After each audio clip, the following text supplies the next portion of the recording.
the build is important for me, and I want to make sure the executive team's aligned around doing the right thing for our customers, because you know what, they pay the bills. We need them, and everybody should know that.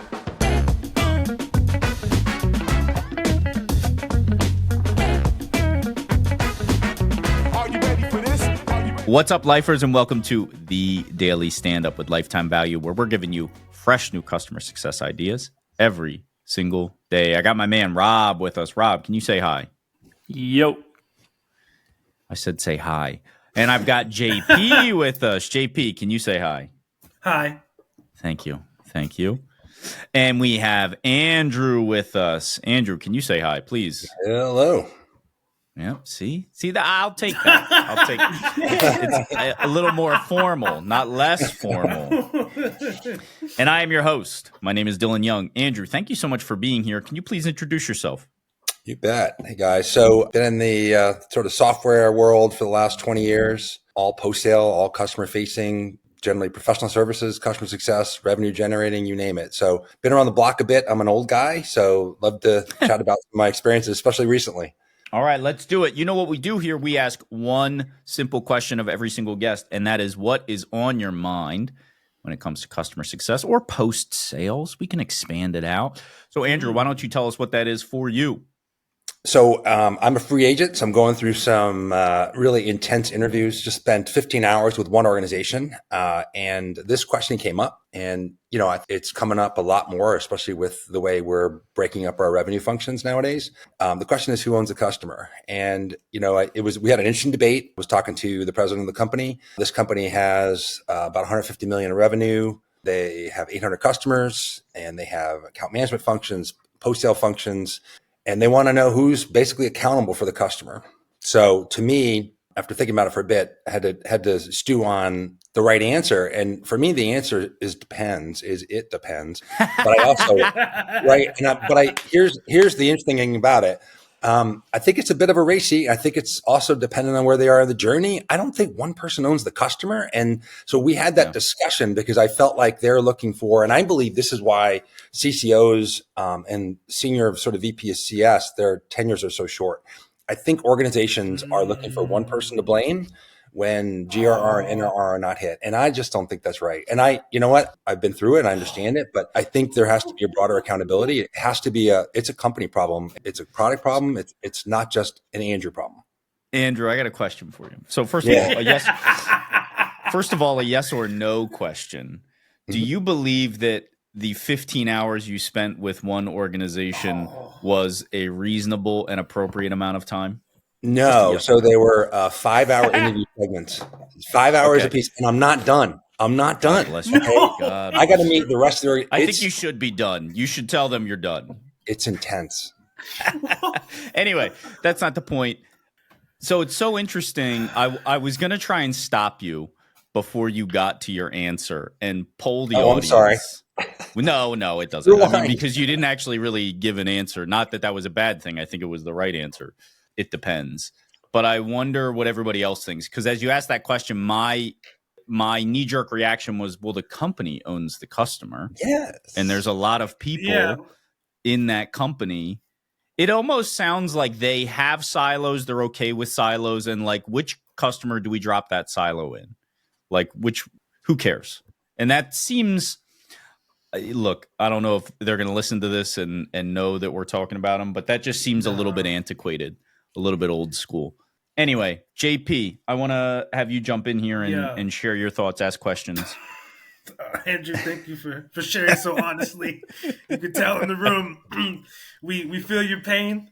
I guess I want to switch gears slightly. I want to talk about hope, because I heard you talk about this is why tenures are so short, and I was like, oh gosh, you're sort of like, I try to be very optimistic, but like when you said that, I was like, oof, like something that maybe I've been trying to put out of my mind and not really think about. I was like, so tell me about like your hope. You just did 15 hours of this interview, so maybe more not even with this company.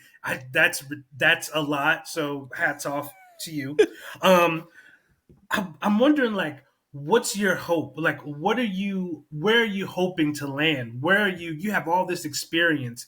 What are you even hoping that they'll just let you do so that you can make CS successful? I would just like to hear about that.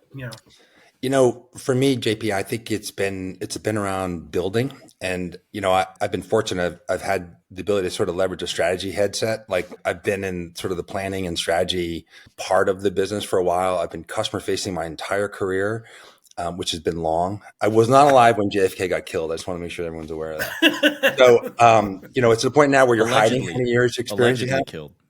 Allegedly, I'm sorry, but my hope is that I can join a company and build out a strong team that cares about customers, that cares about each other, a strong alignment to our customer base that, they can call on anybody in the organization. I want to build out that organization. I think where I failed in my past has been joining organizations where they just need someone to sort of shift paperwork around or someone to just shoot when things don't go well. And so for me, it's the build is, and I just went through it, guys, right? So the build is important for me. And I want to make sure the executive team's aligned around, doing the right thing for our customers, because you know what? They pay the bills. We need them. Mm-hmm.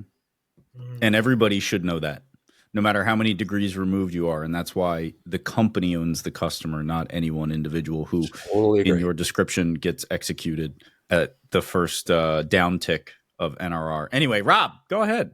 Andrew, I love how you self-identify as a builder too, because I relate to that in large part because I like creating things, but in large part too because I don't know, I think I need that kind of external validation that comes when you finish something and somebody sticks it on the refrigerator. I learned a new framework yesterday. Oh, sorry, I did it again, guys. You mentioned the RACI Hit the button, Rob. It's been around a while, right? Yeah. Well, and I learned a different one yesterday. So you mentioned a RACI chart, and for anyone who's listening to this who doesn't know what a RACI chart is, it's a method to know who's responsible, R, who's accountable, A, who's consulted, C, and who's informed, I. And it's really good for like project planning. I learned one yesterday that's apparently good for bigger picture items, and maybe this falls in that category. So it's the RAPID framework. Have you guys heard of this before? I hadn't heard of it, but it stands for recommend, agree, perform, input, decide. So nice. Like who's the person or group responsible for making the recommendation? That's like where I come in usually as a consultant. Agree, who has to agree. Perform, who's actually responsible for doing the work. Input, whose input do we need? And then who gets to make the final decision, which I think kind of sounds like sounds like some GE. I don't know. Sounds like there's 3 or 4 middle managers involved in that.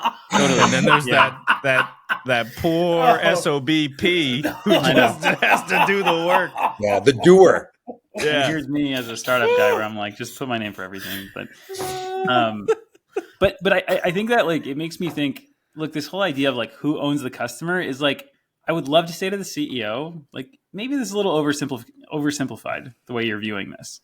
Maybe there is, to your point, like it not only just depends, but it's actually a multifaceted tapestry of people that are involved in quote unquote owning the customer. And maybe even the idea of like quote unquote owning the customer is problematic in and of itself. Like maybe we're not owning the customer. Maybe the idea of ownership is, I don't know, incorrect on its own. So there's a lot of things I could say, but I've failed out of interviews for questioning CEOs before.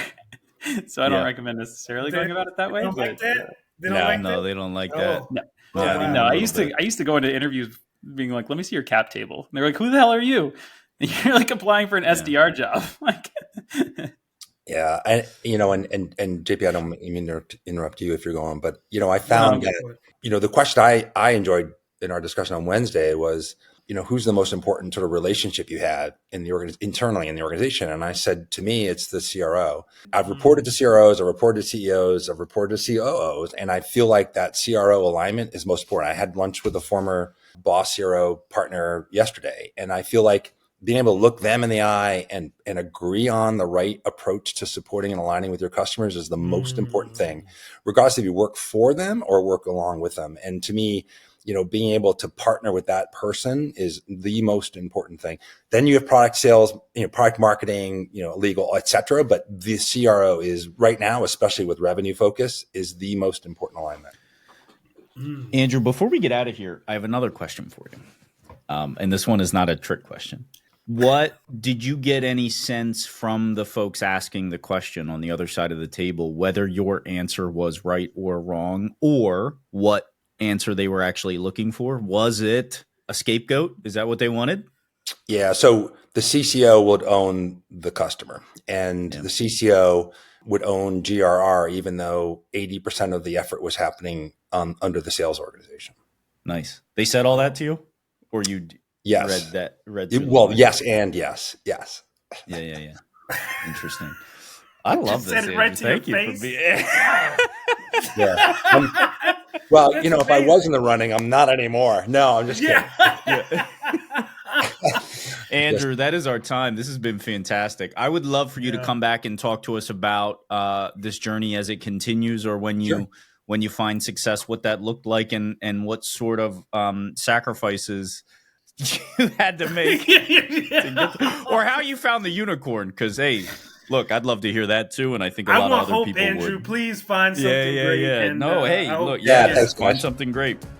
But for now, we do have to say goodbye, Andrew. Thanks for your time. Great meeting you guys. Nice seeing you, Rob. We'll talk again.